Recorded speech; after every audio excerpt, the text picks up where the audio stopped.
Hello সবাইকে। আজকের লাঞ্চের মেনু যেমন প্রতিদিন আপনাদের সঙ্গে শেয়ার করি, আজও শেয়ার করব। আজ একটু আমি নিজেই বাজারে গেছিলাম, গিয়ে একটু কাতলা মাছ এনেছি। আজ কাতলা মাছ এনেছি, এনে কাতলা মাছটা ভালো করে ধুয়ে নুন আর হলুদ একসঙ্গে ভালো করে মিশিয়ে কিছুক্ষণ রেখে দেব।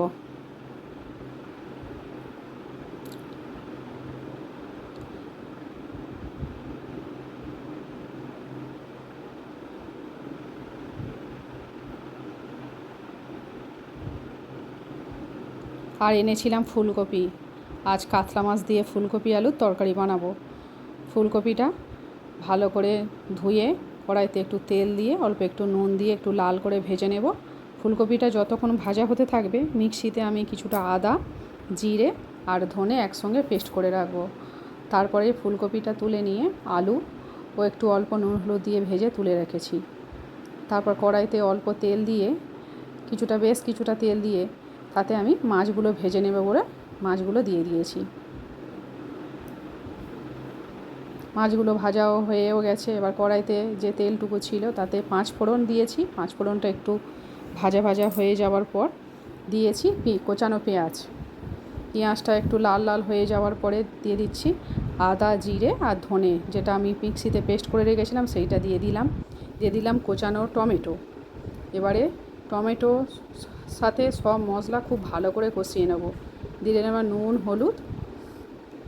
ভালো করে কষানোর পরে দিয়ে ভাজা ফুলকপি, আলু আর বড়ি একসাথে দিয়ে ভালো করে কষিয়ে নেব মশলার সাথে।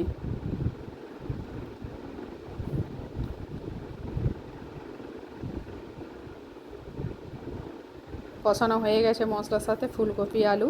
এবারে জল দিয়ে দিলাম। লঙ্কা গুঁড়ো দিয়েছিলাম, সেটা আমি আপনাদের সঙ্গে শেয়ার করতে ভুলেও গেছি। ঝোলটা ফুটে গেছে। ফুটে যাওয়ার পরে দিয়ে দিয়েছি ভাজা মাছ। ঝোলটা রেডি হয়ে গেছে, নামিয়েও নিয়েছি।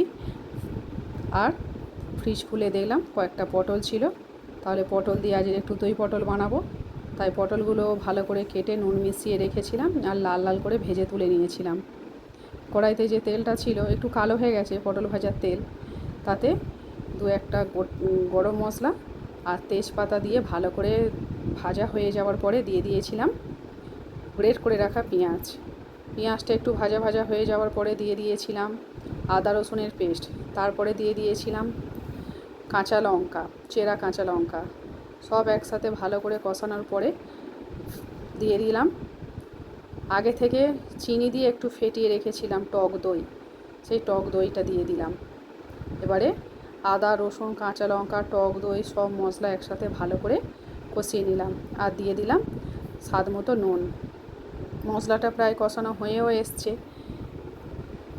তেলও ছেড়ে দিয়েছে। এবারে যে পটলটা লাল লাল করে ভেজে তুলে রেখেছিলাম সেই পটল কটা দিয়ে দিলাম।